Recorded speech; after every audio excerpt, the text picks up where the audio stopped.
The era of the Nexus 5 is in full effect, and the era of the Nexus 4 has come to an end. But just because the era of the Nexus 4 has ended, does not mean it is not a good phone.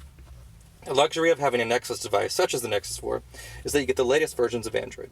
This past Tuesday showed off the official release of KitKat for the Nexus 4, although there have been a fair share of ROMs that have been available for the past 2 weeks ever since the Nexus 5 was released. All of these ROMs have been very stable and very easy to use.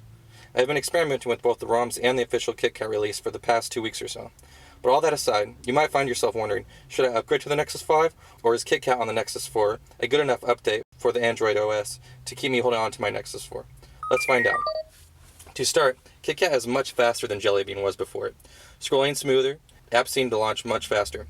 To add to that speed, KitKat enables the art feature on the Nexus 4, which they have been working on for the past 2 years. What this does is that the apps are already compiled before you even launch the apps, which makes them launch much faster.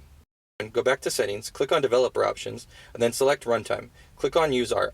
Let the phone restart and you will then be running Android Runtime, or Art, whatever you want to call it. One thing you must know is that the apps will take up much more space, so all you people that like having a lot of pictures and a lot of music will have to make room. The apps almost match the Nexus 5. Almost. One of the coolest features in the Nexus 5 is the launcher, with the ability to say OK Google and launch a voice command ability. To swipe left, you get Google Now as well with this. This easily is the coolest feature on the Nexus 5. Unfortunately, this is not available right when you get update to Nexus 4 and KitKat, but it is hidden within Google Now.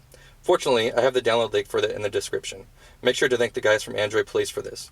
Not only will you get these Google Now features on your Nexus 4, but you also get more screen real estate with the navigation bar being transparent as well as the status bar. The integration of SMS and Google Hangouts.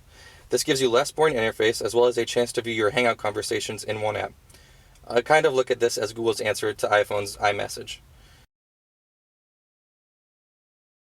The KitKat update also comes with a new phone app, with a cleaner look and Yellow Pages type of search. If you want pizza, just type pizza, and the phone will look for local numbers for good pizza places around you. The dialer looks much smoother as well. Two more noteworthy things to add this is photography. Only two real things have changed in the update. The camera settings are no longer super sensitive, and Google has another Photos app, which is integrated with Google+.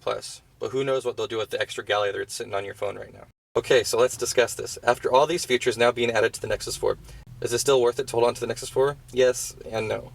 One of the biggest down points of the Nexus 4 was the lack of the compatibility with LTE. KitKat obviously does not fix this issue. Another is the lack of 1080p screen. The Nexus 4 only has a 720p screen, but is still quite pretty to look at. But if you can do without those two features, the screen and the LTE, I highly recommend staying with your Nexus 4 and KitKat.